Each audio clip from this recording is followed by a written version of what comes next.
Segundo Reis, capítulo de número 4, a partir do versículo de número 1, a palavra do Senhor vai dizer assim: E uma mulher das mulheres dos filhos dos profetas clamou a Eliseu, dizendo: Meu marido, teu servo, morreu.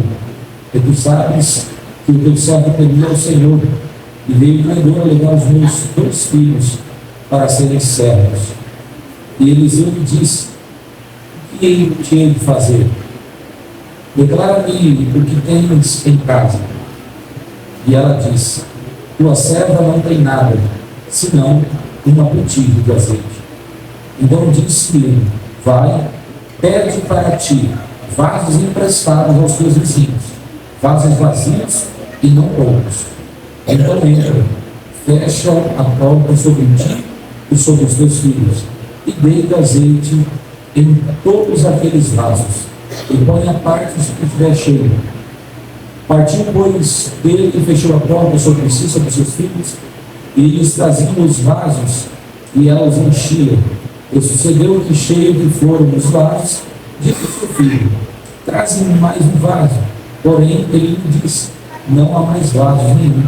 Então, o azeite parou. Então veio a ela fazer saber o homem de Deus, e ele disse: Vai, vende o azeite, paga a tua dívida, e tu e os teus filhos vivem por isso. Amém. Essa mensagem é uma mensagem muito conhecida da igreja, e um grupo de jovens como esse, alguém pode dizer assim: já cansamos de ouvir essa mesma mensagem muitas vezes pelo Anselmo André e outros pregadores. O que esse texto está vinculado a um grupo de jovens?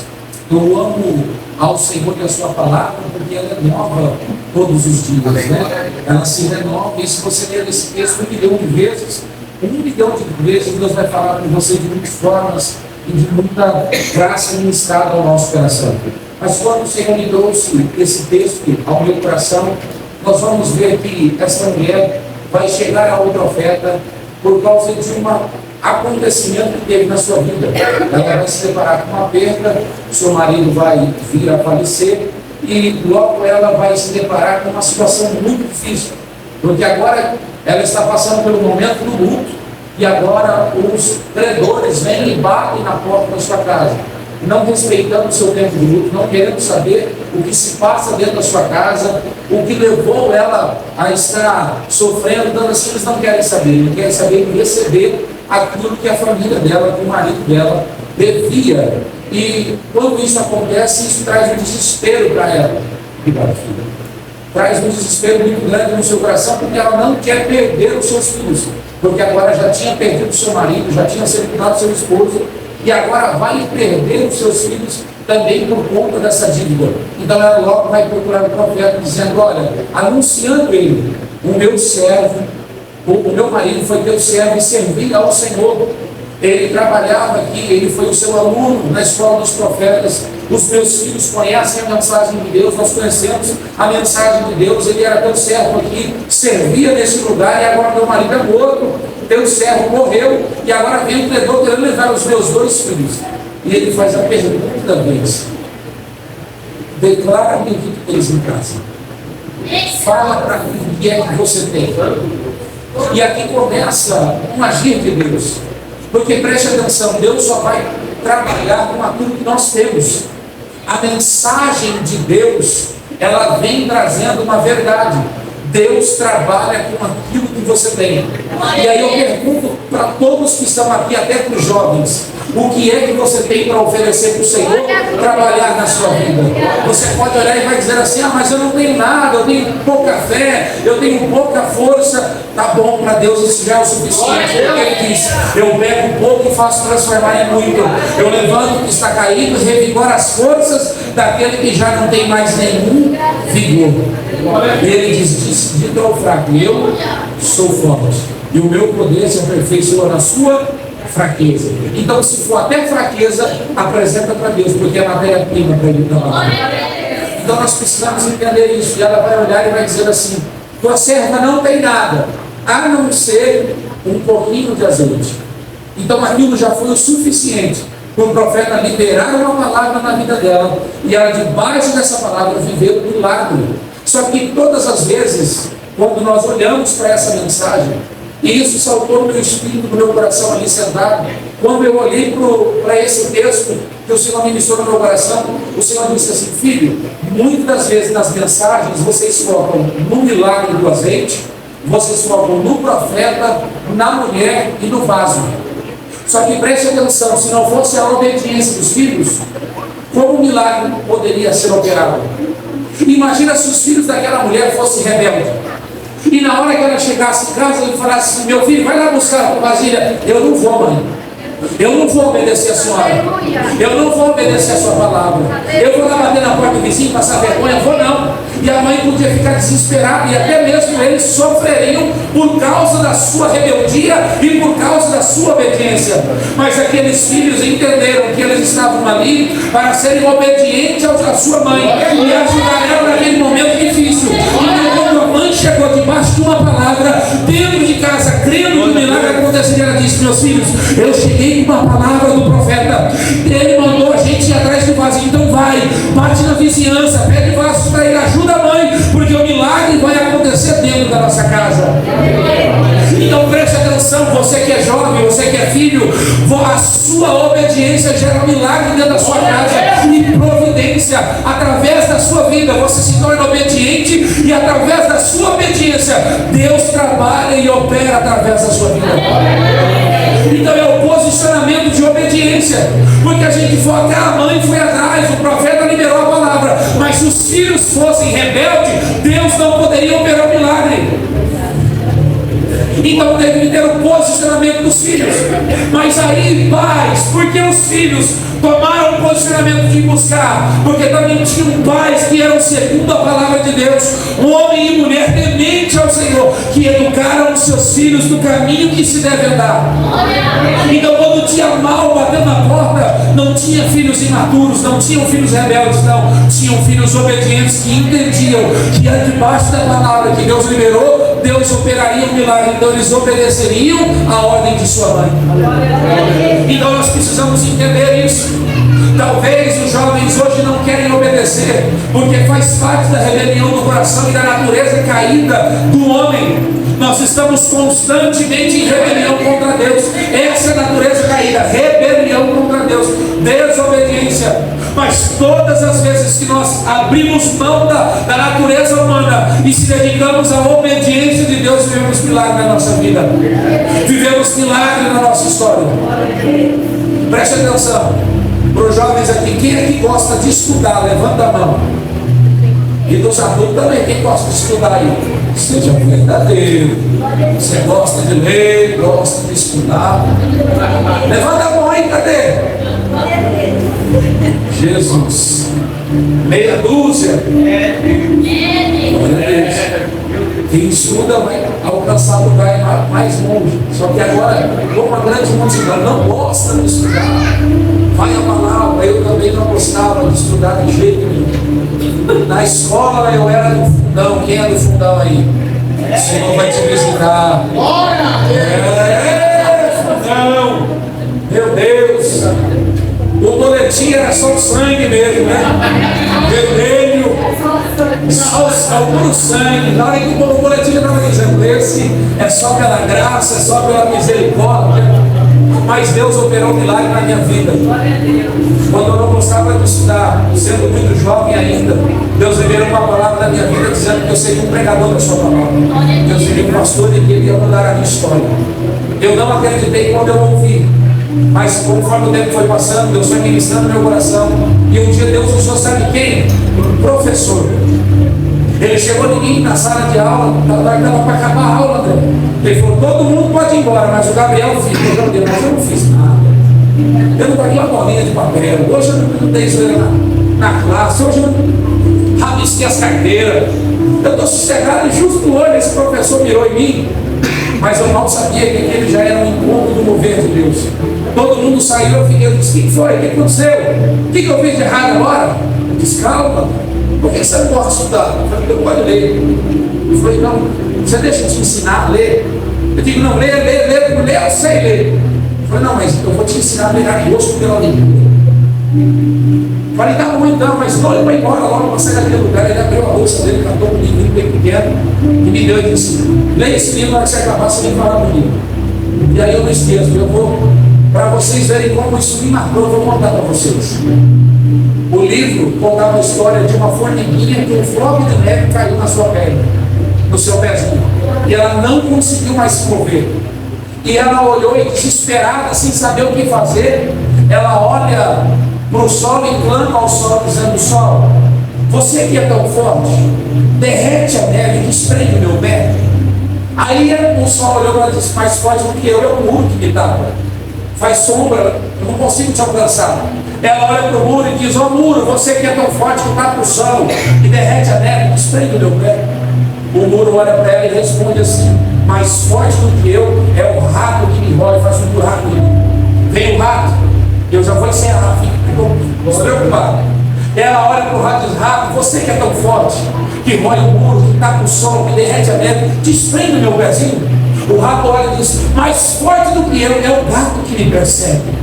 Vem o gato, ela diz: ó gato, você que é tão forte, que corre atrás do rato, que rói o muro, que tapa o sol, que derrete a neve, desprende o meu pezinho. Ela diz: mais forte do que eu é o cachorro que me persegue. Vem o cachorro, ela olha: cachorro, o senhor que é tão forte, que persegue o gato, que corre atrás do rato, que rói o muro, que tapa o sol, que derrete a neve, desprende o meu pezinho. Aí ele olha e diz: mais forte do que eu é o homem que me bate. Vem o homem, ela olha para o homem e grita para o homem: homem, você que é tão forte, que bate no cachorro, que corre atrás do gato, que corre atrás do rato, que rói o muro, que tapa o sol, que derrete a neve, desprende o meu pezinho. Agora imagina eu lendo esse livro, doido para chegar no final, igual você. Onde isso vai parar? Com essa mesma curiosidade. Aí o homem olhou e disse: mais forte do que eu é a morte que me mata. Daqui a pouco ela viu a morte passar e disse: morte, você que é tão forte, que mata o homem, que bate no cachorro, que corre atrás do gato, que persegue o rato, que rói o muro, que tapa o sol, que derrete a neve, desprende o meu pezinho. A morte olha para ela e dá a maior palavra: mais forte do que eu é Deus que me governa. Ela tem que olhar para os céus e dizer: ó Deus, o Senhor que é tão forte, que comanda a morte, que mata o homem, que bate no cachorro, que persegue o gado, que corre atrás do rato, que rói o muro, que tapa o sol, que derrete a neve, que desprende o meu pezinho. Deus responde no seu diz: enviarei a primavera e sopraria um vento quente que derreterá a neve do seu pé, e você voltará para a sua casa. Então veio um sol tão forte no meio-dia, que derreteu a neve que estava no pé da formiga, e ela voltou sã e salva para dentro do formigueiro. Essa mensagem, essa pequena história me fez pegar gosto pela leitura. Cheguei no outro dia na escola doido para ver o professor. Já li o livro. E aí, gostou? Legal, show de bola. Ele foi lá e perguntou: tem mais um para você, top. E aí ele foi me dando livros, foi me dando livros. Até o dia ele falou: agora eu vou te ensinar a ler jornal. E desse dia em diante eu peguei gosto tanto pela leitura que ele falou assim: agora abandone esses livros seculares e foca na minha palavra, porque eu tenho muita coisa para te revelar, eu tenho muita coisa para fazer através da sua vida. Então entendam, quem não gosta disso daí, eu vou te arrumar um livrinho da formiguinha. Eu tenho certeza que você será um exílio pregador da palavra de Deus, em nome do Senhor Jesus. Então preste atenção, nós precisamos sempre entender que Deus trabalha com aquilo que nós temos. Não importa se é algo bom ou ruim, porque até na nossa preguiça, no nosso relaxo, Deus quer falar conosco e trabalhar através da nossa vida. Porque todos os grandes homens e mulheres da Bíblia Sagrada, todos eles tiveram pontos fortes, mas tiveram pontos fracos. E os pontos fracos foram o maior ponto que Deus agiu para levantá-los e usá-los de uma forma poderosa, gloriosa e graciosa. Então, qual é as suas dificuldades? E hoje o Senhor te pergunta: o que é que você tem? Tem obediência ou tem rebeldia? O que é que eu posso trabalhar na sua vida, com a sua pouca fé, com a sua pouca força? O que é que você tem para me apresentar no dia de hoje? Então que a gente possa abrir nosso coração e entender que aqueles jovens foram salvos, salvaram a sua casa, salvaram a vida da sua mãe, por causa da sua obediência. obediência. E aí eu pergunto, quem gosta de ser obediente aqui, levanta a mão. Levanta a mão e diz assim, eu tento, porque obedecer é difícil. Não é fácil obedecer. Das crianças aí, quem gosta de obedecer? Ainda bem que sou sincero, né? E quando desobedece, o que acontece? Já imaginou na mente a surra da mãe, o chinelo, a cinta, o castigo? Que possamos entender no dia de hoje que também Deus é um pai e Ele corrige o filho que ama. Que possamos entender sempre a correção de Deus não como forma vingativa, mas como um gesto de amor. Hoje eu estava na casa do pastor amigo e a gente começou a conversar sobre educação. E aí a gente lembrando das surras da mãe, do pai, de como os pais eram antigamente, que não podia nem passar, que só de olhar a gente já tinha temor, né? Isso traz, mas agora, amém? Amém? E aí a gente conversando, tudo ali naquela situação toda. Pode abaixar. Não, é o som. É o som. Pode abaixar. Então, nós estávamos ali conversando e algo me chamou a atenção. E uma das pessoas que estavam na roda, ela olhou e disse assim: nossa, quando minha mãe me corrigia, minha mãe um dia me deu uma surra, uma mulher de madeira. E no final, sabe o que ela fazia? Vem aqui, me dá um beijo e me fala que me ama. Ela dizia, eu tinha raiva, porque eu sabia que eu ia apanhar. E depois eu tinha que dar um beijo na minha mãe e falar que eu amava ela. Mas aquilo, sabe o que ela estava demonstrando, ensinando? Que o propósito da mãe bater não era só um castigo para poder prejudicar, mas era um ato de amor para poder ensinar e guardar ela de coisas piores acontecerem. Então imagina só, se toda vez Deus trazer correção, a gente entender que é um ato de amor e a gente pegar e dizer, Senhor, eu te amo. Obrigado pela sua correção. Porque se aqueles filhos não tivessem ido atrás das vasilhas e batido palma, ô Dona Maria, bom dia, minha mãe está precisando de vasilhas, a senhora vem aí para emprestar vasilhas vazias. Ah, eu tenho, está aqui, Dona Maria, assim que minha mãe acabar de usar, ela já te devolve, tá bom? Tá bom. As irmãs, será que a sua mãe ia emprestar tapoeira hoje? Eita, Deus, fala, Deus, a minha tapoeira não. Eu ia dar aquele potinho da manteiga quadra para usar, né? Ah, leva esse aqui que eu comprei lá no 99, né? Mas a tapoeira, talvez a tapoeira sua podia ser o milagre da vida de alguém. Que a gente se aprende as coisas, né? Então, que a gente possa entender no dia de hoje que são os posicionamentos. Eles foram recolhendo as vasilhas. Obrigado. Eles foram recolhendo as vasilhas, eles foram fazendo ali, batendo palma, chamando, batendo de casa em casa, e foram recolhendo. E quando não tinha mais nada, eles entraram. A mãe fez o que Mateus diz, Mateus 6, entra no teu quarto, feche a porta e fale com o seu pai em segredo. O ato de fechar a porta com os filhos era conduzir os filhos ao lugar de oração, porque os filhos sabiam que dentro da botija da mãe tinha pouco azeite, mas que todas as vasilhas que eles foram buscar estavam cheias até a boca. E ali eles olharam e não viram somente o milagre da multiplicação de azeite, mas também o livramento de ser escravo, porque agora os credores iam levar eles como escravo. A mãe ia ficar na casa sozinha, mas eles seriam colocados para se tornar escravos. Então, quando ele olhava o azeite, ele dizia: obrigado ao Senhor pela obediência, porque a obediência me trouxe livramento para a minha vida, para mim não ser escravizado nas garras de Satanás no mundo, mas a obediência gerou um milagre na minha casa e vai me deixar ser um jovem abençoado. Amém? Amém, meus irmãos? Amém? As horas já se foram, vamos se colocar de pé. Em nome do Senhor Jesus. Posso orar?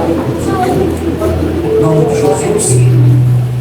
Que o Senhor fale mais ao seu coração nessa noite com essa palavra. Todas as vezes que você lê esse texto, não se esqueça da obediência desses jovens, que correram a buscar ao Senhor debaixo de uma obediência de sua mãe e pelo exemplo da sua casa. Pais, eu vou dizer uma coisa para vocês: os filhos de vocês não vão fazer nada por palavras. Todos os filhos se movem pela atitude dos seus pais. Os filhos só vão fazer aquilo que vê os seus pais fazerem. Então a atitude fala mais do que palavras. Quer que seu filho ore? Dobra o joelho e ore por ele. E que o seu filho sempre pegue você orando e buscando ao Senhor. Se você quer que o seu filho esteja na casa de Deus, seja você o primeiro a incentivar eles a buscarem o Senhor na casa de Deus, pelo seu exemplo. Nunca fale mal da casa de Deus na frente dos seus filhos.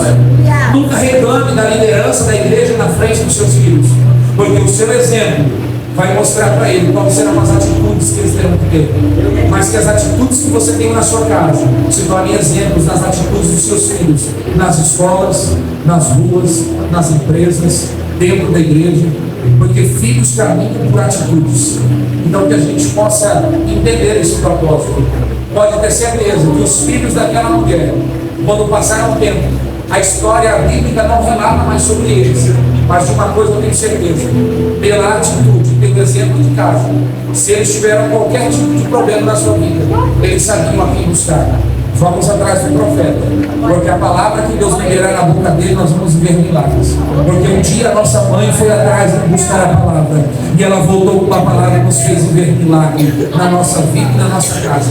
Então que possamos sempre ter essa atitude de buscar ao Senhor e sempre mostrar para o mundo, não por palavras. De palavra o mundo já está cheio, de pessoas falando, a internet está assim. Eu quero ver exemplos, atitudes serem tomadas, que são o maior motivo de transformação na vida dos grandes homens e das grandes mulheres. Que você seja um canal de bênção para a sua casa, para a sua vida. Que os seus filhos olhem isso toda vez que acontece alguma coisa difícil. Na minha casa, meu pai sempre vai buscar a palavra de Deus. E depois que ele busca, existe um milagre na minha casa. E isso, todas as vezes que um dia mal chegar na vida do seu filho, vai saber: eu conheço o caminho que papai faz. Então, se um dia mal bateu na minha vida, na porta da minha casa, eu vou buscar a palavra de Deus para viver um milagre. Então, que os seus filhos sempre vejam em você o exemplo e que eles possam seguir esse exemplo. Quando a Bíblia diz: educa a criança no caminho que se deve andar, para que quando cresça não se desvie dele, é aqui, ó. É nas imagens, é nos pensamentos. Quem é pai vai lembrar do seu pai, lembra dos vossos pais. Qual foram as atitudes deles? De obediência, de organização, de busca. Ah, pastor, mas o meu pai não servia a Deus. Mas eu tenho certeza que tem uma qualidade que ele te mostrou através do exemplo dos seus pais. Que você possa ficar com essa palavra no seu coração na noite desse dia, e que você venha desenvolver. E jovens, vocês que estão aqui, a Bíblia te dá uma garantia: vocês não vão vencer, vocês já venceram uma vitória. Vocês não vão lutar para conquistar uma vitória. Deus já deu vitória para vocês. Vocês já são vitoriosos em Cristo Jesus. A força está com vocês. E a palavra diz: gaste a sua mocidade servindo ao Senhor. Pastor, mas eu queria namorar. Namora agora não. É muito cedo. Gaste a sua juventude servindo ao Senhor, vindo para as consagrações, participando do culto, participando de coral, participando de vigília, buscando a Deus em oração. Gaste a sua vida lendo a Bíblia, pregando a palavra de Deus, orando, evangelizando, porque quando chegar o tempo certo, Deus vai preparar um casamento abençoado para você. Você será um grande pai de família, você será uma grande mãe, será uma grande mulher usada na mão de Deus. Por quê? Porque você gastou a sua juventude servindo ao Senhor, buscando ao Senhor. O mundo tem 1 milhão de coisas maravilhosas lá fora para te oferecer. Quem vem e diz que o mundo não tem nada para oferecer, mentiu. O mundo tem muita coisa para te oferecer, mas o final dele é perdição, o final dele é tristeza, é depressão, é morte, é suicídio. Mas se você ser obediente aos seus pais e gastar a sua juventude na presença de Deus, você vai ser um dos homens mais extraordinários da face da terra. Você será uma das mulheres maiores que marcará a história dessa terra, em nome de Jesus. Amém? Vamos crer. Quantos homens querem ser usados por Deus para marcar a geração? Eu não vim para cá, eu quero orar por você.